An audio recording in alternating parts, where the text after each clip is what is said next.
دیکھیے میں اپنے مطالعہ قرآن اور فہم قرآن اور تدبر قرآن اس سب کا خلاصہ آپ کو بتا رہا ہوں۔ اگر دین حق مغلوب ہو اور باطل اور طاغوت غالب ہو، اولین فرض عین اس طاغوت کو ختم کر کے اس کے غلبے کو توڑ کر اللہ کے دین کو غالب کرنے کی جد و جہد کرنا، اصل اور پہلا اور فرض عین۔ نماز سے بھی پہلے یہ فرض ہے۔ نماز کی صداقت اس پر ہوگی، اگر یہ کر رہے ہیں تو نماز صحیح ہے، یہ نہیں کر رہے تو نماز جھوٹی ہے۔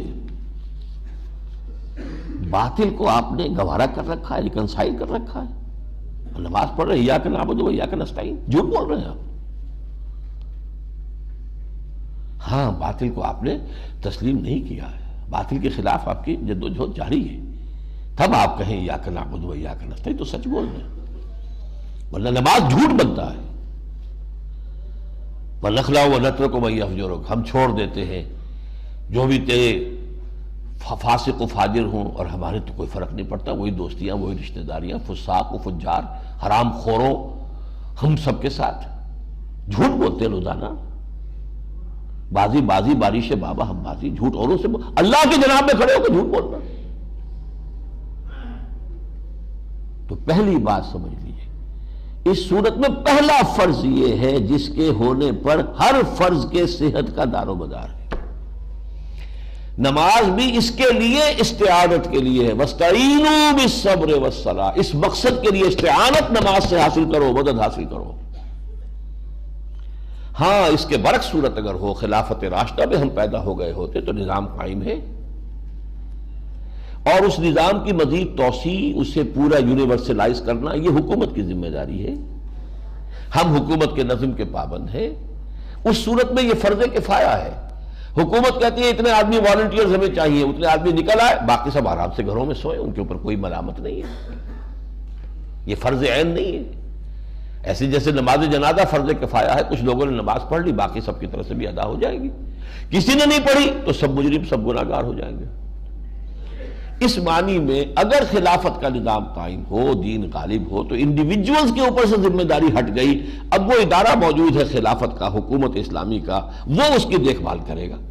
How to extend this domination of Allah's deen over the whole of the globe، اور اس میں جو بھی ضرورت اسے ہے، جو اسے افرادی قوت چاہیے، مالی قوت چاہیے، تعاون چاہیے، وہ لوگ پیش کر دیں، بس ٹھیک ہے۔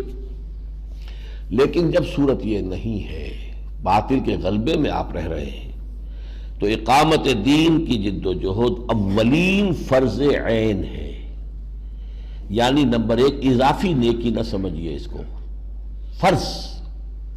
فرض عین، اور فرض کفایہ نہ سمجھیے اس کو، فرض عین۔ فرض عین اور اولین جب میں نے کہا تو اس میں دو چیزوں کی نفی ہوئی، اضافی نیکی نہیں ہے اور فرض کفایہ نہیں ہے۔ نمبر دو، اس فرض عین کی ادائیگی کے لیے شرط لازم ہے، شرط لازم، پری ریکویزٹ، التزام جماعت، کسی نہ کسی جماعت میں ہونا اس کے لیے لازم ہے۔ جیسے نماز فرض عین ہے، وضو کے بغیر نہیں پڑھی جا سکتی، تو وضو بھی فرض ہو گیا۔ اقامت دین کی جد و جہد وضو کے بغیر نہیں ہو سکتی، جماعت کے بغیر نہیں ہو سکتی، لہذا جماعت فرض ہے۔ دیکھیے جہاں تک پہلی بات ہے، اس کے لیے تو میں نے سارا آپ کو آج پھر دوبارہ گنوا دیا، سورہ بقرہ سے سورہ توبہ تک، اور پھر وہ سورہ شورى سے، یہ ساری چیزیں گنوا دی آپ کے سامنے۔ جہاں تک التزام جماعت کا تعلق ہے، اس پر میں قرآن مجید سے کوئی نص صریح پیش نہیں کر سکتا، I admit it۔ اشارات ہیں، اشارات کس شکل میں ہیں؟ حزب اللہ کا لفظ استعمال کیا گیا، پارٹی، کس لیے کیا گیا؟ رہنمائی کے لیے کیا گیا، قرآن کا ہر لفظ ایک رہنمائی لیے ہوئے۔ یا محمد رسول اللہ والذین معہ، ایک جماعتی زندگی کا نقشہ آ گیا۔ یا سورہ صف میں ہم نے آج ہی پڑھا، من انصاری اللہ، کون ہے میرا مددگار، مل کر یہ جماعتی شکل بن گئی۔ لیکن یہ اشارات ہیں، نص قطعی جس کو کہتے قرآن سے نہیں ہے میرے پاس، میں تسلیم کر رہا ہوں۔ البتہ احادیث میں نصوص قطعیہ ہے بہت سخت. علیکم بالجماعت، تم پر لازم ہے جماعت کی شکل میں ہونا. اور جو ایک اثر ہے حضرت عمر فاروق رضی اللہ تعالی عنہ کا، لا اسلام الا بالجماعہ، جماعت کے بغیر کوئی اسلام ہے ہی نہیں. اور اس کو نوٹ کر لیے، جماعت کی دو ہی شکلیں ہیں، یا ہمارا جماعتی نظام ایک ریاست کی شکل اختیار کر چکا ہے، تو جو امیر المومنین ہے وہی ہمارا امیر ہے، یہی ہماری جماعت ہے. نہیں ہے تو کوئی نہ کوئی جماعت ہوگی جو اس کو قائم کرنے کی جد و جہد کرے، اس کا امیر ہے اور اس کے ساتھی. اسلام کی کوئی تیسری شکل ہے ہی نہیں. یا تو خلافت ہے، حکومت ہے، یا نہیں ہے، دو ہی شکلیں ہیں. اگر ہے تو وہ جماعت ہے، حکومتی ریاستی ڈھانچہ جو ہے وہ جماعت بن گیا اب. اور اگر وہ نہیں ہے تو اس کو قائم کرنے کی جد و جہد کے لیے جماعت، اس کا نظام ہو جائے گا. اس میں سب سے اہم جو حدیث ہے حضرت حارث اشعری سے رضی اللہ تعالی عنہ، مسند احمد بن حنبل جامع ترمذی کی روایت.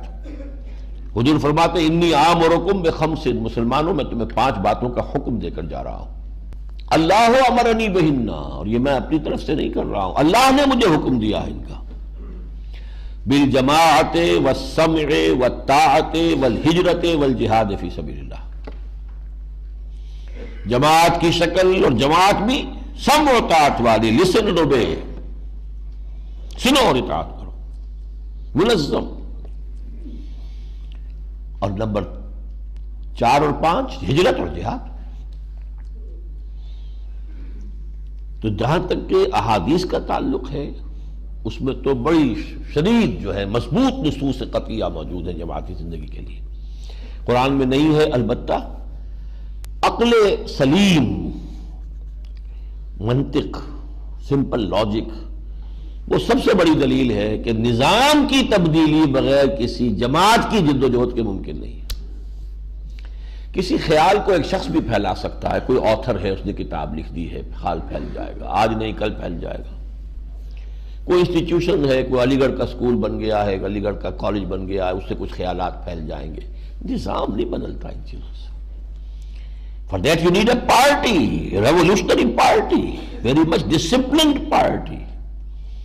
لیکن تو سارے مراحل آئیں گے جو آتے ہیں، جنگیں بھی آئیں گی، تصادم بھی آئے گا، اور یہ جو ہے کوئی موب نہیں اس سے عہدہ برا ہو سکتا. کوئی ڈھیلا ڈھالا سٹرکچر جو ہے اس کے تقاضے پورے نہیں کر سکتا. You need a disciplined party. بحالات موجودہ اقامت دین کی جد و جہد ہم میں سے ہر ایک پر فرض عین ہے، اولین فرض ہے. اس کی ادائیگی پر دوسرے فرائض کی ادائیگی کی قبولیت جو ہے اللہ کے ہاں وہ منحصر ہے، اس کی دار و مدار ہے. اور اس کے لیے ایک جماعت کا التزام شرط لازم ہے. اب جو حضرات تو اب بھی میری ان باتوں سے متفق نہ ہوں، اس وقت ان سے میری گفتگو ختم ہے. پہلی بات یہ کہ اب ان کا فرض ہے کہ وہ جماعت کو تلاش کریں. اگر یہ فرض ہے آپ پر تو فرض آپ کا ہے کہ آپ تلاش کریں. اگر ضرورت آپ کی ہے، جوتے آپ کو پہننے ہیں، تو جا کے آپ دکان پہ 4 دکانیں 10 دکانیں دیکھ کر جوتا خریدتے ہیں، ضرورت ہے آپ کی. اگر آپ قائل ہو گئے کہ یہ ہے تو اب فتش لقلبک عن رفیق، ایک نظم تھی کبھی پڑھی تھی ہم نے، اپنے دل کے لیے کوئی رفیق تلاش کرو. اسی طریقے سے کہہ رہا ہوں اپنے لیے جماعت تلاش کیجیے. اس جماعت کی تلاش میں جو مدد آپ کو دے سکتا ہوں وہ یہ ہے کہ میں آپ سے یہ عرض کروں کہ اس کے جو خصائص ہونے چاہیے وہ کیا ہیں. نمبر 1، اس جماعت کا ڈکلیئرڈ گول ہونا چاہیے اقامت دین، نتھنگ لیس. کوئی سماجی کام، کوئی تعلیمی کام، کوئی تصنیفی کام، کوئی تحقیقی کام، کوئی تبلیغی کام نہیں. ڈکلیئرڈ گول، اس نظام کو بدلنا ہے، اللہ کے دین کو قائم کرنا ہے، ایک مکمل پولیٹیکو سوشو اکنامک اینٹی کی حیثیت سے. وہ نظام عدل و قسط جو اللہ نے عطا کیا محمد رسول اللہ کے ذریعے سے دین حق کی شکل میں، اسے بتمام و کمال قائم کرنا. This should be the declared goal and aim of the party. ورنہ نیکی کے کام بہت سے ہیں، وہ ہوتے رہتے ہیں. پھر آدمی مارک ٹائم کرتا رہتا ہے، ایک ہی جگہ کھڑے ہو کر وہ پاؤں اپنے ہلاتا رہتا ہے، سمجھتا میں چل رہا ہوں، وہ نہیں۔ یہ پہلا وصف ہے لازم۔ نمبر 2، ڈسپلن ہونا چاہیے اس کا، ایسے نہیں سموتاعت، سننا اور ماننا۔ البتہ اس ڈسپلن کی 2 شکلیں ہو سکتی ہیں عملاً۔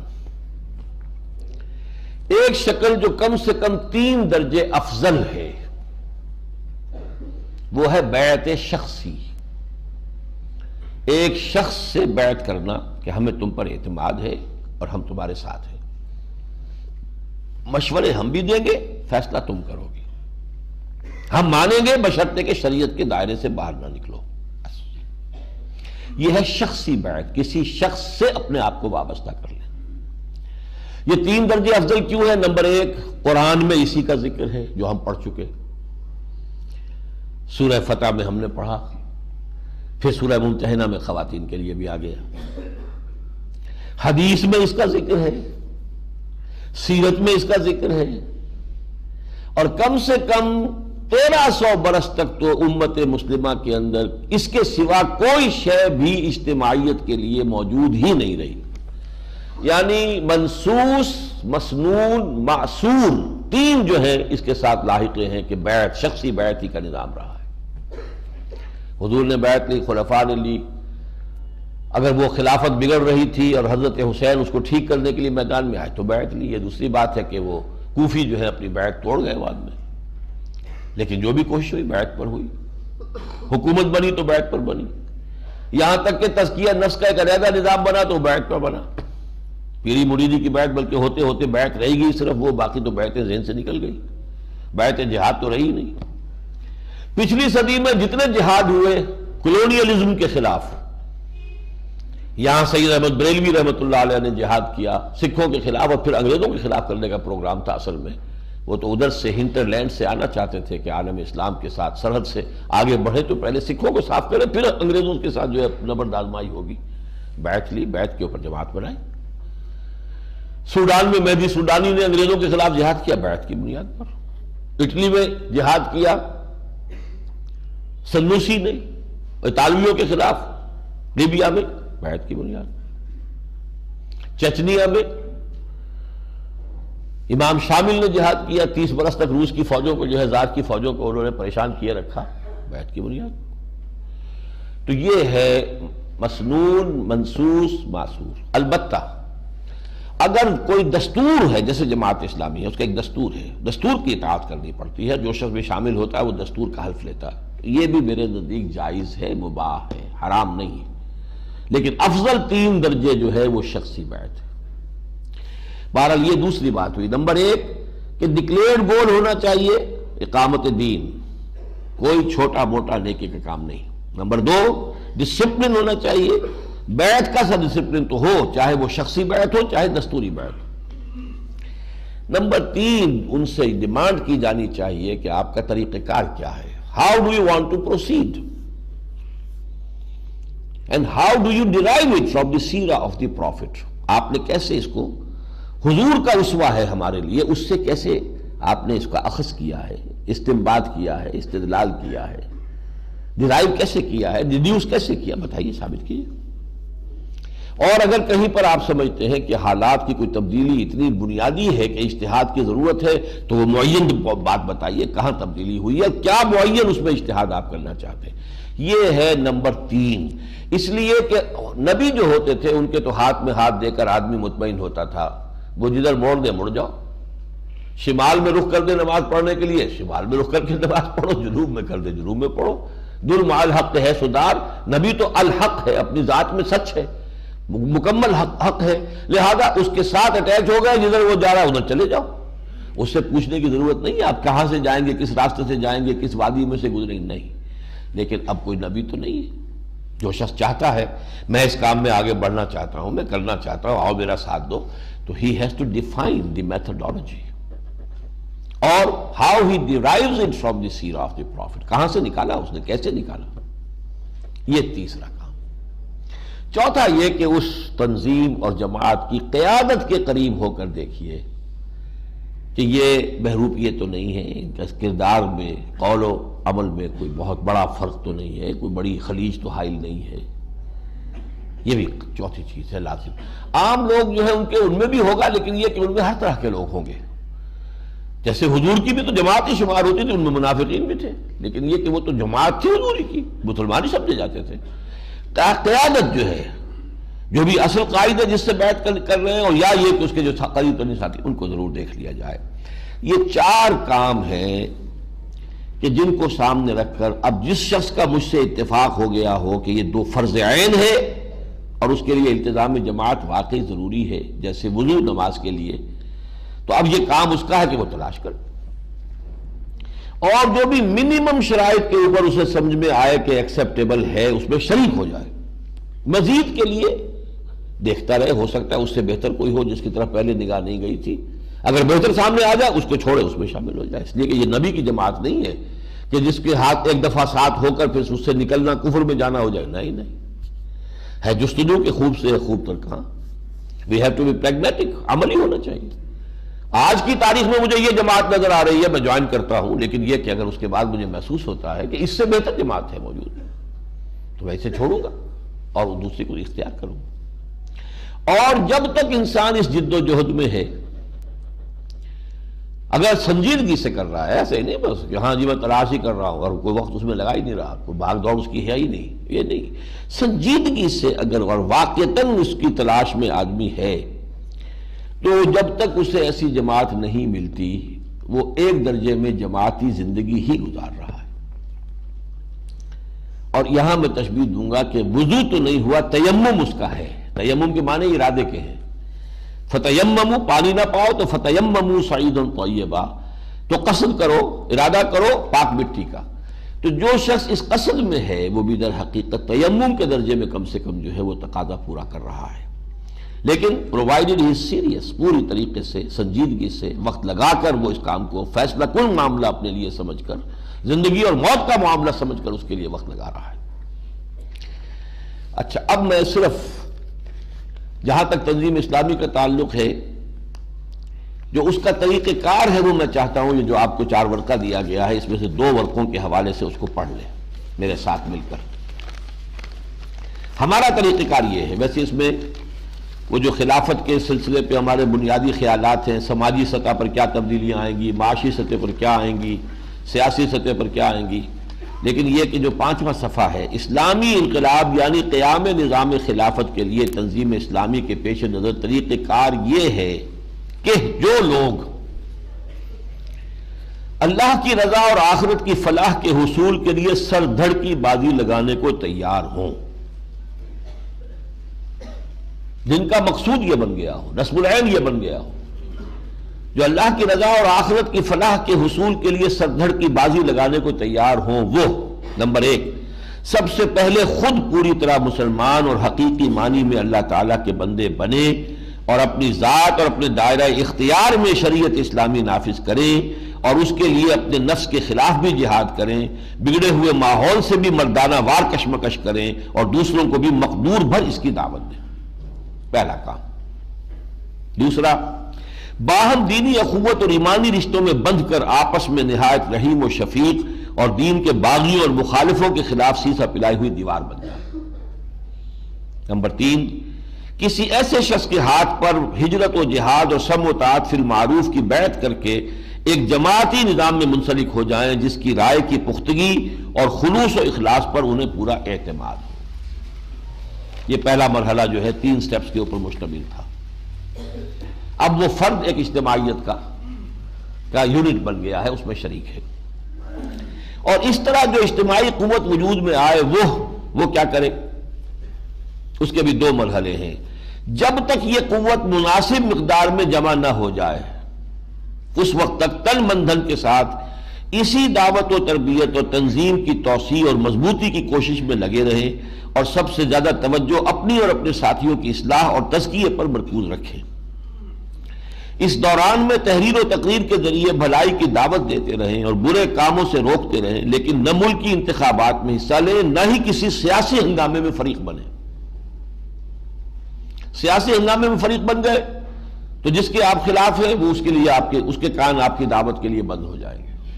اور الیکشن سے یہ کام نہیں ہو سکتا. اب میں اس میں تفصیل میں نہیں جا سکتا، لیکن اب تو یہ میں سمجھتا ہوں کہ کنسنسس ہو گیا ہے. ہرچہ دانا کنت ناداں لیک بعد از خرابی بسیار.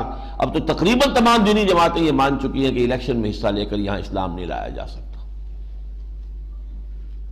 ہمارا تو اسی پر، یہی میرا پوائنٹ آف ڈپارچر تھا جماعت اسلامی سے. 10 سال جماعت کے ساتھ میں نے لگائے ہیں. یہ اور بات کہ تم پر نثار کر دی ہے عزیز اپنی جوانی کسے نہیں ہوتی. 10 سال لگائے ہیں اور پورے یکسو ہو کر لگائے ہیں، اور میں اسے اپنی زندگی کا اب بھی عہد ضروری سمجھتا ہوں. جو صلاحیتیں میں نے اس زمانے میں حاصل کی ہیں، جو تجربے حاصل ہوئے ہیں، وہ میرے لیے بہت قیمتی اثاثہ اور سرمایہ ہے. مجھے 1 منٹ کا بھی کوئی افسوس نہیں ہے کہ کوئی ضائع ہوا، معاذ اللہ. لیکن یہ کہ یہی پہ اختلاف ہوا تھا کہ مولانا اس سے نہیں بنے گا بات، الیکشن میں غلط آ گئے آپ، راستہ جو ہے غلط مڑ گئے ہیں، واپس ہو جائیے. مولانا مودودی اس وقت تک بہت ہی پازیٹیو تھے کہ اس ذریعے سے ہم کامیاب ہو جائیں گے. وہ بڑھتے رہے، لیکن آ کر پھر سن 71 میں وہ بھی مایوس ہو گئے. لیکن جب مایوس ہوئے تو صورت یہ تھی کہ جب آنکھ کھلی گل کی تو موسم تھا خزاں کا، اب بڑھاپا تھا، جماعت بہت آگے نکل گئی تھی، لوگوں کے مزاج پختہ ہو چکے تھے، سیاست کے اور الیکشن کے خوگر ہو چکے تھے، کارکن اب واپس آنے کو تیار نہیں تھے. ٹھیک، گاڑی چلتی. نہ منطقی انتخابات میں حصہ لیں، نہ کسی سیاسی ہنگامے میں فریق بنے. اس پورے عرصے میں کسی نکتہ چینی اور تمسخر سے بددل نہ ہوں، نہ کسی جبر و تشدد سے خوف کھائیں، بلکہ کامل صبر و تحمل سے کام لیں اور ہرگز کوئی جوابی کارروائی نہ کریں. یہ سیکنڈ سٹیج ہے اس جد و جہد کی. یوں سمجھیے کہ جو 12 برس مکے کے تھے محمد رسول اللہ صلی اللہ علیہ وسلم کے، اس کی یہ آج کے الفاظ میں ایک اس کی وہ ڈسکرپشن ہے. لیکن جب مناسب قوت فراہم ہو جائے تو اب یہ ہے اقدام کا مرحلہ. جب معلوم ہو، جو میرا اندازہ آپ کو بتایا ہوا ہے کہ کم سے کم 2 لاکھ افراد اس 6 سٹیپس میں سے گزر کر آ چکے ہوں. 200,000 پیپل. یہ کوئی چھوٹا سا جزیرہ نہیں ہے، کوئی گاؤں نہیں ہے، ملک ہے 14 کروڑ کا. Sizeable number of people, workers. جب مناسب قوت فراہم ہو جائے تو نمبر 1، اسلام نے جن برائیوں کی نشاندہی کی ہے ان کا قلع کما کرنے کے لیے کمر کس لیں. نہیں علی المنکر بالید، اب یہ ہم نہیں ہونے دیں گے. گھیراؤ کرے، پکٹنگ کرے، بینکوں کا پکٹنگ کرے، جاگیروں کی جا کر جو ہے وہ پکٹنگ کرے، نہیں چلنے دیں گے. یہ حرام خوری کے، حرام کاری کے اڈے نہیں چلنے دیں گے. حرام کاری کا سب سے بڑا اڈا بینک ہے. حرام کاری کا، خوری نہیں کہہ رہا، حرام کاری کہہ رہا ہوں. یہ کہ حضور نے کہا ہے کہ سود کے گناہ کے 70 حصے ہیں، جن میں سب سے ہلکا جو ہے اس کے مساوی ہے کوئی شخص اپنی ماں کے ساتھ زنا کرے. پکٹنگ کریں گے، نہیں چلنے دیں گے. مارو ہم پر گولیاں چلاؤ، مارو. شہادت ہے مطلوب و مقصود مومن، نہ مال غنیمت نہ کشور کشائی. اس کے لیے جلسوں، جلوسوں، مظاہروں، ناکہ بندیوں کی شکل میں اپنی طاقت کے مظاہرے کے لیے تمام جدید ذرائع استعمال کریں، اس شرط کے ساتھ کہ یہ سب کچھ پرامن ہو اور اس میں ان کی جانب سے کوئی تشدد نہ ہو. جانیں دینے کو تیار ہو، کسی کی جان لے نہیں. کسی کی پراپرٹی کو نقصان نہ پہنچائیں، کوئی بس نہ جلائیں، کوئی اسٹریٹ لائٹس نہ توڑیں، کوئی اور سائن بورڈ نہ توڑیں. اسٹریٹ اپنے مقصد کی طرف. ہاں، اپنی جانیں دینے کو تیار رہیں، اور اگر ان پر تشدد کیا جائے تو کمال صبر و استقلال کا مظاہرہ کریں، حتیٰ کہ اصلاح میں جان دے دینے کو سب سے بڑی کامیابی سمجھیں. شہادت ہے مطلوب و مقصود مومن، نہ مال غنیمت نہ کشور کشائی.